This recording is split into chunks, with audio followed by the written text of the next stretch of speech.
On line فن خطابت course class number 43۔ میرے پیارو، خطیب کی صفات سے متعلقہ ہم آپ کی خدمت میں فنی لحاظ سے، شرعی اعتبار سے، عملی اعتبار سے، تجرباتی لحاظ سے، مشاہداتی اعتبار سے آپ کے سامنے تفصیلات اور تشریحات پیش کر رہے ہیں۔ 8 صفات خطیب کی، ان کا ذکر ہو چکا تھا۔ آج 9ویں صفت کا ذکر کرتے ہیں۔ 9ویں صفت جو خطیب میں ہونی چاہیے وہ ہے کہ خطیب بلند اور صاف آواز ہو۔ یہ خطیب میں صفت ہونی چاہیے۔ ظاہر سی بات ہے کہ خطیب کی خطابت وہ ہے ہی آواز کے بل بوتے پر۔ اس نے کلام کرنا ہے، گفتگو کرنی ہے، بات کرنی ہے تو اشاروں سے تو نہیں کرنی، یعنی جس طرح گونگے اشارے کرتے ہیں ویسے خطیب نے تھوڑی بات کرنی، بلکہ خطیب نے تو اپنے فن کو منتقل کرنے کے لیے اور اپنا مدعا بیان کرنے کے لیے اپنی آواز کا استعمال کرنا ہے۔ تو یہ خطیب کی نمبر 1 آواز بلند ہونی چاہیے، اور نمبر 2 صاف آواز ہونی چاہیے۔ وہ لوگ اور وہ احباب کہ جو گنمن کرتے ہیں، مطلب یہ ہے کہ ان کی آواز اور بات اور الفاظ بیچاروں کے منہ میں ہی گردش کرتے رہتے ہیں، یہاں سے باہر نہیں آتے، اور آواز ان کی اندر و اندر اس کا دم گھٹتا رہتا ہے۔ ایسے لوگوں کو قطعاً خطابت کے میدان میں آنے کی ضرورت نہیں ہے، یا یوں کہیے کہ خطابت کو ایسے ہیروں کی ضرورت نہیں ہے کہ جو اپنی آواز صاف شفاف نکال نہ سکیں، یا ان میں یہ ٹیلنٹ اور صلاحیت نہ ہو، یا ان میں یہ خصوصیت نہ ہو کہ ان کی آواز صاف ہو، بلند ہو۔ تو ایسے لوگوں کو خطابت کے میدان میں نہیں آنا چاہیے، انہیں کسی اور میدان کا انتخاب کرنا چاہیے۔ خطابت ہوتی ہی آواز کے بل بوتے پر ہے۔ ایسے سمجھے کہ خطابت کا وجود آواز کے بغیر ہے ہی نہیں، خطابت اسی آواز کے گرد گھومتی ہے۔ بولیں گے تو خطابت ہوگی، نہیں بولیں گے تو خطابت نہیں ہے۔ تو اس لیے 9ویں صفت کیا ہے؟ آپ کی یعنی خطباء کی آواز بلند ہونی چاہیے۔ بلند سے مراد یہ ہے کہ یعنی ایسی آواز نہ ہو کہ جس کو آپ پست آواز کہتے ہیں۔ بعض لوگوں کے بارے میں آپ نے سنا ہوگا، یا آپ نے کہا ہوگا، یا آپ نے دیکھا ہوگا، آپ آپس میں تبصرہ کرتے ہیں کہ اس کو تو نہ کان لگا کے سننا پڑتا ہے۔ یعنی عام بندے کی میں بات کر رہا ہوں، عام بندہ جو بات کرنے والا ہے اس کی آواز اس قدر پست ہوتی ہے، یا وہ ہولے ہولے بولتا ہے، یعنی میں تینوں آخیا ٹھیک ہے، وہ یعنی ایسے بولتا ہے۔ تو وہ جو بعض لوگ ایسے ہوتے ہیں کہ جو پست آواز کے ساتھ بات کرتے ہیں، ہولی آواز کے ساتھ بات کرتے ہیں، اس قدر کے لوگوں کو اپنی سماعتیں اسپیشل خاص طور پر متوجہ کرنا پڑتی ہیں کہ یہ کیا کہہ رہا ہے، کیا کہنا چاہتا ہے، تو یا ان کے قریب ہونا پڑتا ہے۔ ایسے لوگ، انہیں خطابت کے میدان میں قطعاً قدم رکھنے کی ضرورت نہیں ہے۔ وہ کسی اور لاری کا، کسی اور گاڑی کا انتخاب کریں، یہ گاڑی ان کی نہیں ہے۔ تو جو خطیب ہوتا ہے اس کی آواز بلند ہوتی ہے۔ اس کی آواز کیا ہوتی ہے؟ بلند، گرجدار ہونا، چمکدار ہونا، غضبناک ہونا، ہیبتناک ہونا، وحشتناک ہونا، اندوہناک ہونا اور قیامت خیز ہونا، یہ بعد کی چیزیں ہیں۔ ہم سب سے جو اول بنیادی، جہاں سے بگننگ اور آغاز ہے، ہم اس کا ذکر کر رہے ہیں کہ آپ کی آواز کا سب سے اول جو وصف ہے وہ ہے اس کا بلند ہونا، اور بعد کی چیز ہے کہ وہ غضبناک ہے، بعد کی وہ چیز ہے کہ وہ موٹی ہے، بعد کی وہ چیز ہے کہ اس میں ترنم، سر اور اس قسم کی چیزیں، غنا پایا جاتا ہے کہ نہیں پایا جاتا، سریلی ہے، جوشیلی ہے، وہ بعد کی چیزیں۔ اول کیا ہے؟ خطیب کی آواز بلند ہونی چاہیے، اور اس کے ساتھ ساتھ آواز صاف ہو۔ بعض ایسے ہوتے ہیں کہ ان کے بولنے کے اندر خراش پائی جاتی ہے، یعنی آپ یوں سمجھیے کہ ان کی آواز کو کٹ لگے ہوتے ہیں. یہ اب میں سمجھانے کے طور پر ایسے ہی کہہ سکتا ہوں، ویسے تو فزیکل اگر آپ ایسے بولنے والے کو سنیں گے تو پھر آپ کو پتا چلے گا. اب میرے پاس ایسا بولنے والا ہے نہیں موقع پر کہ میں آپ کو سنوا سکوں کہ یہ آواز نہیں چل سکتی، تو میں نے اس کو لفظوں میں دھارنے کی کوشش کی ہے کہ اس کی آواز میں کٹ لگے ہوتے ہیں اور آواز گدلی ہوتی ہے، آواز میں حسن اور خوبصورتی نہیں ہوتی، شفافیت نہیں ہوتی. اور اگر آپ اس کو ایک اور زاویے سے سمجھنا چاہیں تو میں یوں کہوں گا کہ یہ جو ساؤنڈ ہوتا ہے، یہ جو ایمپلیفائر ہوتا ہے، اس میں بسا اوقات جب ہم اس کو سیٹ میٹ کرتے ہیں نا تو ہم کوئی والیوم، کوئی اس کا جو بیس ہوتی ہے اس کو اتنا بڑھا دیتے ہیں کہ آواز ہی صاف نہیں ہوتی، اور ہمیں اسپیشل ساؤنڈ سسٹم والے کو کہنا پڑتا ہے یا ازہد کرنا پڑتا ہے کہ یار آواز صاف کرو، آواز صاف نہیں ہے.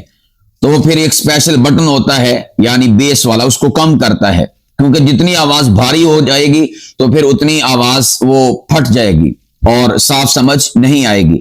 تو پھر وہ آواز کو خوبصورت کرتا ہے، اس کو وہ سیٹ کرتا ہے اس اعتبار سے کہ آواز میں کسی قسم کا خراش نہیں ہوتی، آواز میں کسی قسم کا گدلا پن نہیں ہوتا، آواز صاف شفاف ہو جاتی ہے. تو یہ میں نے آپ کو ایک مثال دے دی ساؤنڈ سسٹم کے حوالے سے. تو بھئی دو صفات آواز کے حوالے سے، تو یہ والی صفت خطیب میں ہونی چاہیے، بلند بھی ہو اور صاف آواز بھی ہو، یعنی وہ بات کرے تو اس کی صاف سمجھ آئے. کہتے نا یار بعض ایسے ہوتے ہیں وہ اتنا تیز بولتے ہیں یا ایسا بولتے ہیں کہ بعض لفظ کھا جاتے ہیں اور ان کی بات کی سمجھ نہیں آتی. نہیں، ایک ایک لفظ آپ کا صاف شفاف واضح واشگاف مترشح ہو کر منہ سے نکلنا چاہیے، یعنی آپ کے لفظوں کی سمجھ آئے، آپ کے جملوں کی سمجھ آئے، آپ کی بات کی سمجھ آئے، آپ کی آواز کی سمجھ آئے، کہیں پر کسی کو اسپیشل کان متوجہ نہ کرنے پڑے یا کسی کو کوئی خاص جملہ سمجھنا نہ پڑے کہ پتہ نہیں کیا کہا ہے. وہ یعنی کچھ ایسے لوگ ہوتے ہیں کہ جو اتنی تیز رفتاری سے بولتے ہیں یا ایسے انداز میں بولتے ہیں کہ ان کی بات کی سمجھ نہیں آتی. تو یہ صفات جو ہیں کمزوری والی ہیں، یہ خطیب کے اندر نہیں ہونی چاہیے. جتنے بھی آپ خطباء دیکھ لیں وہ بلند آواز بھی ہوتے ہیں اور اس کے ساتھ ساتھ صاف آواز بھی ہوتے ہیں، ان کی آواز میں شفافیت ہوتی ہے، لفظ لفظ ان کا نکھر کر منہ سے نکلتا ہے، ایک ایک جملہ عیاں ہو کر اور ہر طرح کا مترشح ہو کر، ہر طرح سے مترشح ہو کر ان کے منہ سے نکل رہا ہوتا ہے. تو یہ خطباء کا ایک بنیادی وصف ہے. اس وصف کو اگر آپ اپنے اندر پاتے ہیں، محسوس کرتے ہیں تو آپ بسم اللہ میدان خطابت میں آئیے. اور اگر آپ میں یہ وصف نہیں ہے، آپ کی آواز بلند نہیں یا صاف آپ کی آواز نہیں ہے، تو میں آپ کو دیانتاً، امانتاً اور فنی لحاظ سے، اخلاقی لحاظ سے مشورہ دینا چاہوں گا، آپ کسی اور راہ کا انتخاب کیجئے، یہ راستہ آپ کا نہیں ہے. 10ویں جو صفت ہے، اور 10 صفات ہی ہم ذکر کریں گے. میں نے عرض کیا تھا ابتدا میں کہ صفات بہت ساری ہیں، لیکن اتنی زیادہ صفات بتا دی جائیں تو آپ پریشان ہو جائیں گے. اتنی زیادہ صفات کو بتا دیا جائے تو آپ کہیں گے کہ یہ تو کام بڑا مشکل ہے. تو اس لیے ہم نے ساری کی ساری صفات کو مد نظر رکھا، پیش نظر رکھا، اور اس میں چھانٹی کی، چنا، منتخب کیا ان 10 صفات کو جو آپ کے سامنے ذکر کی ہیں، تاکہ ساری کی ساری صفات کا خلاصہ ہو جائے، لب لباب ہو جائے، نچوڑ ہو جائے، چھانٹی ہو جائے، اور ان میں سے ہم چنی ہوئی اور منتخب شدہ چنیدہ صفات آپ کے سامنے ذکر کر دیں، تاکہ تل کا عشرۃ کاملہ بھی ہو جائے اور آپ کے لیے آسانی بھی ہو جائے. تو آپ باقی ساری صفات کو چھوڑیں، بس ان 10 صفات کے اوپر آپ نے فوکس کرنا ہے، ان میں بہتری لانی ہے اور اس میں محنت کرنی ہے، اس میں اچھا پن، عمدگی اور خوبصورتی کو پیدا کرنا ہے. تو آپ خطابت کے میدان میں تشریف لا سکتے ہیں. سب سے پہلے میں آخری صفت کا ذکر کر لوں، پھر میں آپ کو اجمالاً ساری صفات کا تعارف پیش کر دوں گا. 10ویں صفت کیا ہے؟ معلومات عامہ سے واقف ہونا. یہ خطیب کے لیے لازمی اور ضروری چیز ہے. معلومات عامہ سے مراد کیا ہے؟